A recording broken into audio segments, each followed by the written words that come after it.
Everything that Eric and I established with the sheet metal so far is cool, but we stopped on the rear portion. So in thinking about a radiator, I wanted something really exotic. I went to the local spaceship supply, and it was actually a crash-landed UFO. Some of the parts you could see were bent up in the impact.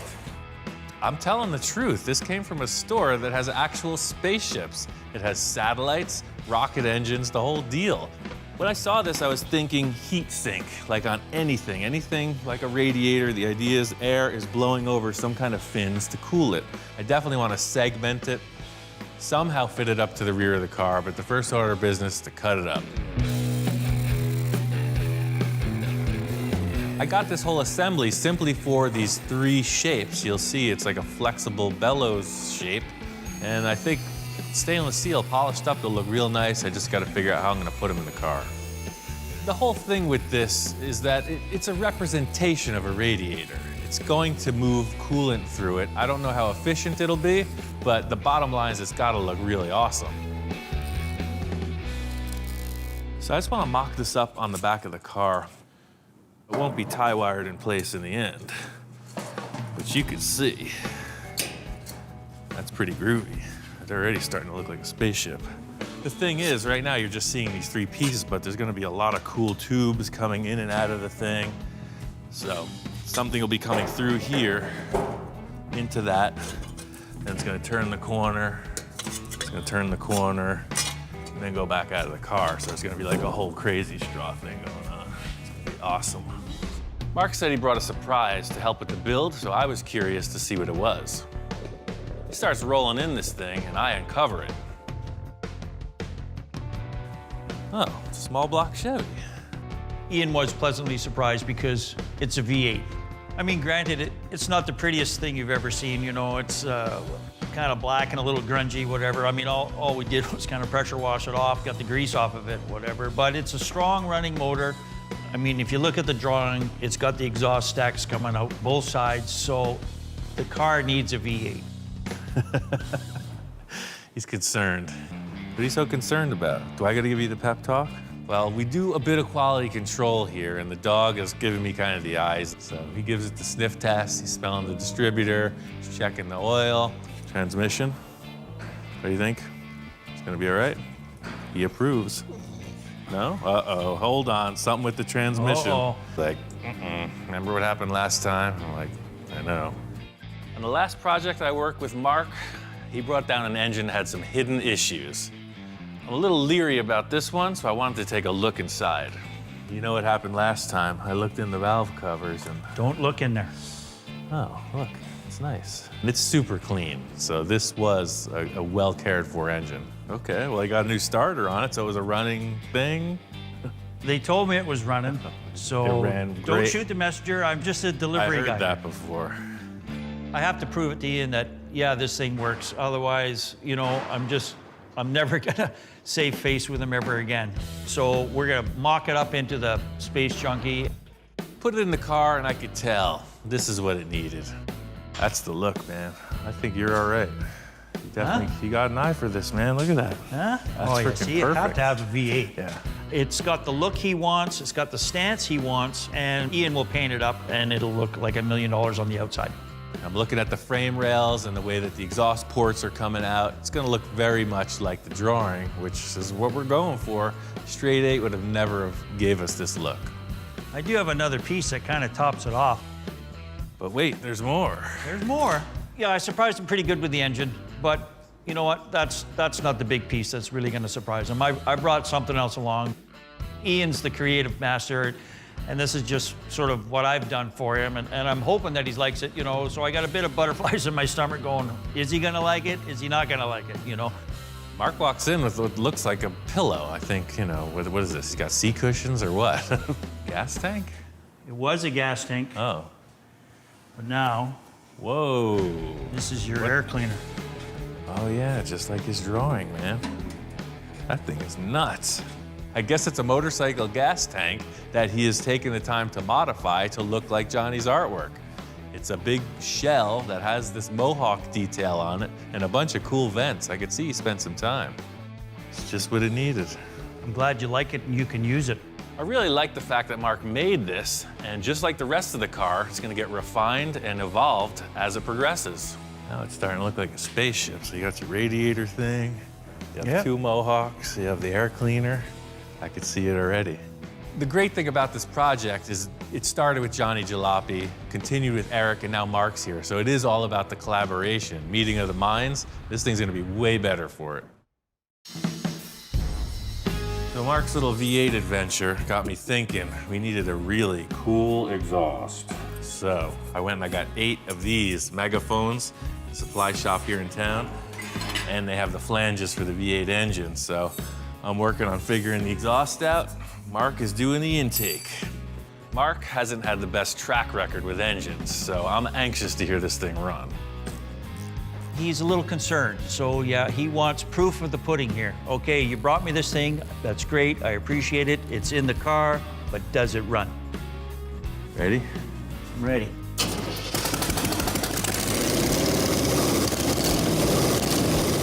This engine sounded good. Mark really pulled through this time. Out of gas. Sold. Thank you. Well, that's it, man. Oh, yeah. Once we got the wheels on, I wanted to move towards the front of the body. Johnny's drawing has this unique headlight detail that I'm really trying to emulate. I thought the shape here with his headlight detail was really well represented by these architectural light housings. You know, you see them on the side of a building, illuminating the wall. So they're aluminum, they'll shine up. I mean, those are perfect for the drawing. I mean, they look like they were made for it. Yeah, they look just like it. Yeah. Pretty ruby. You just gotta start somewhere, so I'm gonna cut a hole in the body and stick these things on. I need to hold these light housings on the car. They're aluminum, so I can't tackle them to the car like I would typically do. I just make a little springy round thing out of sheet metal that'll hold it, and I tack that to the car. It's just like a placeholder. Throw a couple straight edges across the top of the body, plug them in. This is just a mock-up. I wanted to put them in place and see how I feel about it.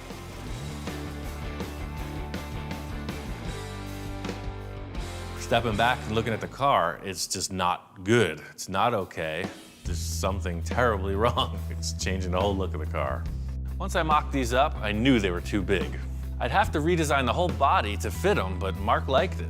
They're already got a 45-degree angle on them, so they matched the drawing that Johnny did, and I said, wow, what a perfect thing to reuse to get the look that you're after. In order to show Mark the problem, I had to use a different type of envisioning tool. Eric and I created this really nice curved shape, and it will basically delete it. We'll go right over it to blend in this headlight. To make this blend in, I'm gonna have to go entirely over his work and wrap the headlight like that. See what happens, it's just this giant shelf. It's a big projecting panel coming out of the body. Right. He's got his vision, he's got the drawing to consider, he's got the body that he's already created to consider, but if it's not aesthetically the way he wants it to look, then it's not gonna happen. I'm just gonna ignore it. I'm gonna work on something else. Just like I used to do with my homework in high school. Whenever I hit a wall like this, you know, it's like writer's block. The more you push it, the less you're gonna get. For now, I'm moving on to something else. He's bending some tubes, brings out his big ring roller, and we roll another tube, and I'm still scratching my head going, I don't know what you're building here. I didn't really tell Mark what I was doing. I was just making a shape here. I had a couple ideas, and really, I just wanted to flow with the existing components in the chassis. The curiosity gets the better of me, and I kind of go, okay, so what exactly are you building here? Much like a little mini grill for a little baby roadster. When you finally clue into what he's building, and then, you know, you just watch him in amazement. I mean, what a brilliant idea to make it all curved like that. Perfect. On guard. Mark is a sincere professional. He needs detail. He's in there measuring down to the nearest umpteenth of an inch, getting a perfect traced line. He's not gonna have it cut until he's set. Now, my line, Ian's line. Which one would you follow? So the thing is, just to further complement his efforts, I just duplicated his original line, flipped it over to the other side of the shroud, and traced it.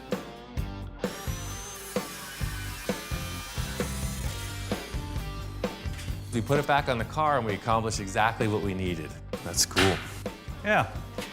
It fills up that void, definitely. For sure. Right? Another piece to the puzzle, man. This is a pretty crazy car. Felt good to complete the grille with Mark, but there's still a lot of big issues we have to deal with. I needed to get a lot wrapped up with the rear of this car, and I wanted to make some progress before Mark got here. I walk in and Ian's grinding away and whatever. I kind of come up there and stand beside him. It's looking a little different. Wasn't there something hanging there or something before? But now you got this odd shape going here. So the hole is for a fan. So see this fan here, it's gonna go in here. Before Mark arrived, I finished up the radiator tubes.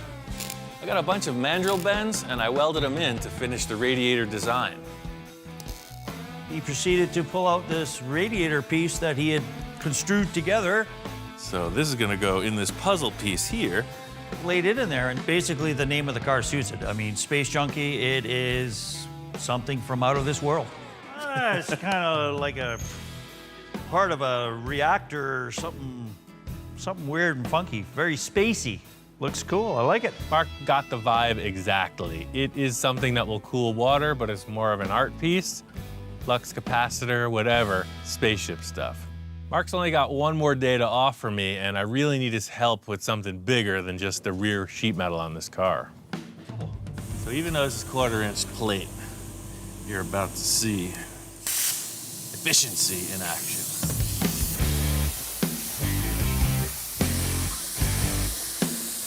Cutting disc ain't gonna do it this time. I gotta use the plasma cutter. It's a treasured asset, so I only use it when I really need it. The sheet isn't big enough to do a full perimeter around the inside of the car, so we're gonna have to do it in 2 pieces, and you'll see we're pushing the sheet right to the limit. It's a big ring portion we're building, and we're gonna use the majority of the surface of the sheet.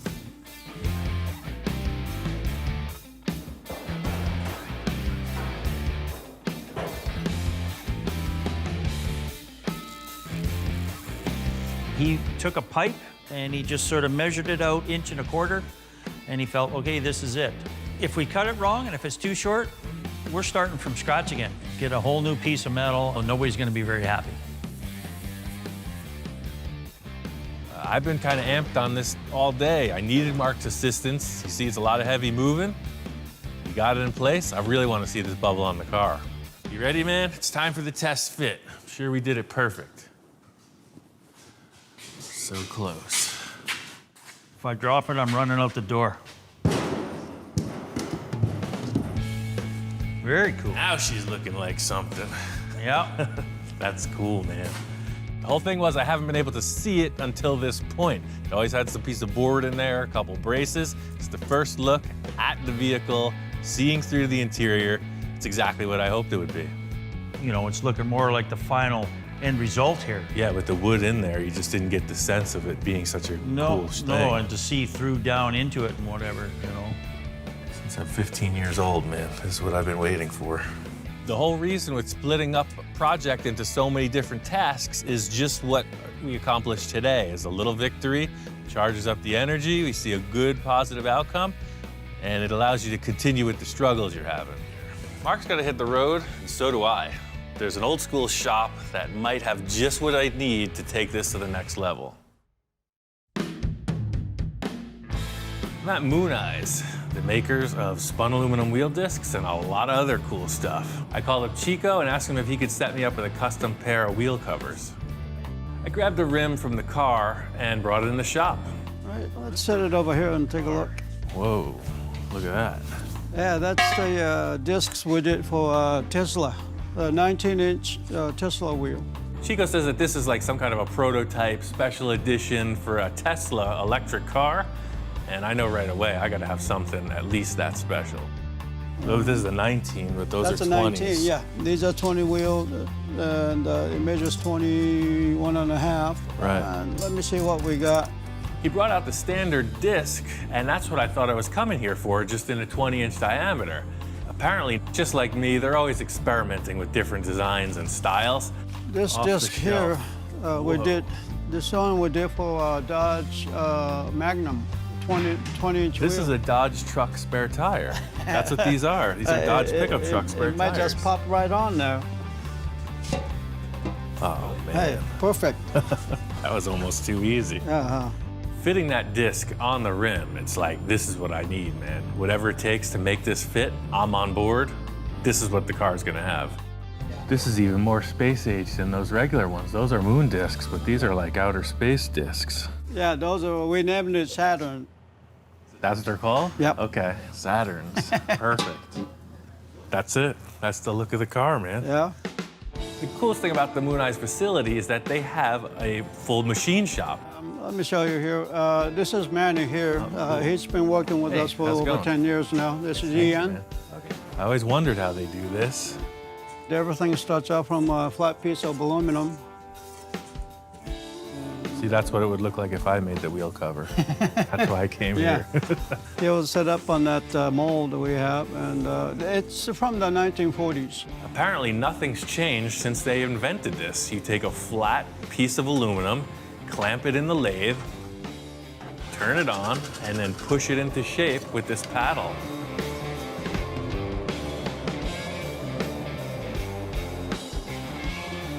It just goes to show that sometimes the primitive machinery yields exceptional results. This thing is super low tech, and it's really all in the operator's skill to make this thing happen. We go from here to a sunray machine, and then we put our trademark sunray finish on it. Oh, and that's how it gets all the different facets. I Right, get yes, you. it's a brush to finish. Just like any fabrication process, you rough it out and then you finish it. You pull the disc off of the lathe, put it in some kind of polishing machine, and it's pretty fancy. Right, here's a finished product with a sunray on it. Wow, What is crazy. the difference, huh? It's perfect, man. That's the thing, I mean, literally, Yeah. That's the From start, that to and this that. is the finished. that's pro. Seeing the process was pretty cool. It's a highly specialized thing, but mostly it's the old school dude doing something with his hands right there in front of you. Custom work is where I would really like something that's not available out there, and I want to be able to make them so that we can say, here, we did this. Thanks for coming by, Yeah. and we'll get your wheels, the disc done next week. Sounds good, All right. yeah. Whenever you get time, just give me a call. All right, Those great. are perfect, thanks. Very good. Right Thank on. you. Thanks for coming by. So it looks like these wheel discs are a go. He's gonna do a couple things to make them mount. I gotta get back to the shop and finish this car. I got this car primered, so it's looking good. It's one thing getting this thing looking like a close to finished piece, but it's gotta drive. I had a t-shirt when I was like 15 that said normal is boring. So this car, it's gotta follow suit. It's not going to be normal. You're gonna be sitting way back. So I got this little miniature dragster steering wheel. So you're gonna be all the way back here. And there's no room for your feet to do anything. You're sitting here driving this miniature steering wheel like a dragster, and your hand is up here like a monster cartoon car guy, but your throttle is on this lever, and when you push it, it is the brake. So your master cylinder will be on top front row center, and you're pushing it with your hand to stop and twisting it to go. I wish I could make my eyes pop out. When my friend Eric was here, he kind of threw this concept out as a challenge. This idea is pretty far out there, has the potential to go way wrong. You don't want the car to get out of control. Choke thinking about it, but I gotta make it work. I wanted to look cool, so I started thinking about stuff, and I had this aluminum bowling pin. I started welding some plates to it. I thought it'd be a perfect brake cylinder holder. Ever since Eric left, I've been kind of thinking about it, like how does this happen and be safe? And the answer for me is to use an actual real master cylinder from a truck and a real throttle from a motorcycle. So the master cylinder bolts right into those holes. It's a 1/2-inch aluminum plate, that's very strong, just like you'd see this thing mounted on the firewall or on the frame. So that is kind of started and mocked up. I got this piece of 7/8 solid aluminum rod. I picked 7/8 round because that's what a dirt bike handlebar is, diameter, and I just got a dirt bike throttle grip. And that goes right here. You dig? That's freaking cool. Sounds good in theory. The arm position is right. I think it's gonna look okay. I just gotta make it. So I want this rod to pass through the housing, the bowling pin that holds the master cylinder. So I'm drilling a few holes in there to create a slot.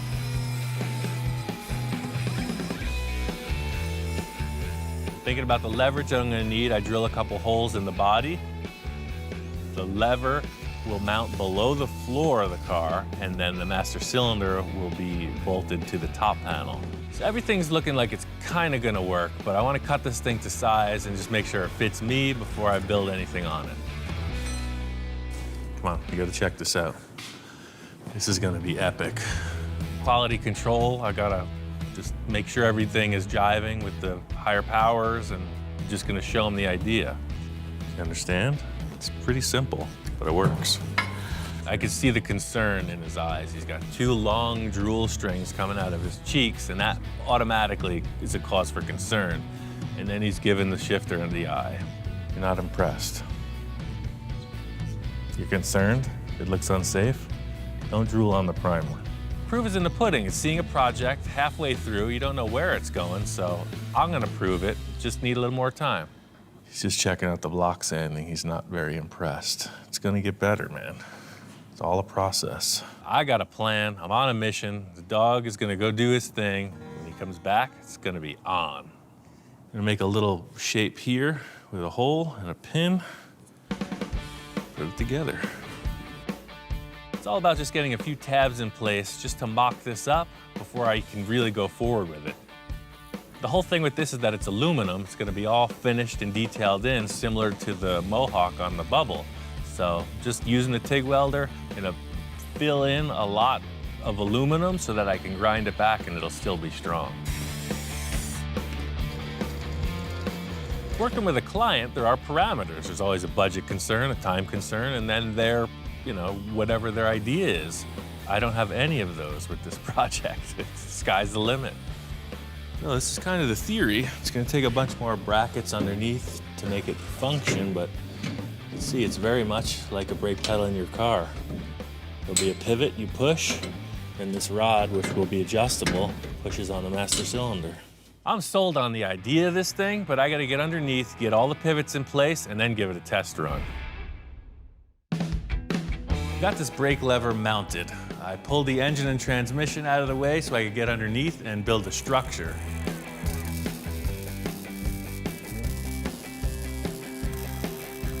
This thing is very much looking like a spaceship now. There's one final element that's gonna seal the deal. Well, every bubble top I've seen either has doors or the bubble opens, right? So it's, as trick as that is, I just wanted to do something different. I wanted the whole car to open, like a funny car. So I put some hinges underneath in the back, and I put some additional structure around the side of the body. Yeah, sort of like that. Looking at it now, you see it on all the funny cars. They got this nice chrome rod that holds the body up. I don't want that. This has got to be totally trick. One thing's for sure is that brace has got to come out. I got these air cylinders from the local spaceship surplus. There was a couple of them laying there on the shelf. I don't know what model they're from, but I think I can tailor them to fit this. The idea being, when I raise it up, the air pressure will lock it up, and when I put it down, the air pressure will lock it down. It's a dual action cylinder. The reason I went with the air cylinders is because there's already airbag suspension on the car. So there's a compressor, there's a tank. Right now we got a huge air leak in the fitting. All I gotta do is put 2 more valves in there and this thing's operating. I know that this pivot works, but I wanna be sure that these air cylinders can support it. The body's pretty heavy. I don't know what their capacity is, so nothing to it but to try it out. Oh yeah, it totally works.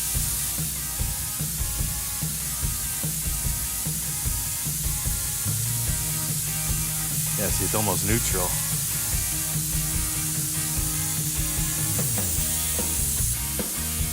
all on air. Nobody's gonna get hurt. That's cool. The whole thing here was the open air feel. You know, you're gonna get in and out of the car. There's nothing in your way. It's pretty cool looking. That's how it'll sit at the show. Once the bubble's on, the interior's all finished out, this thing is nuts.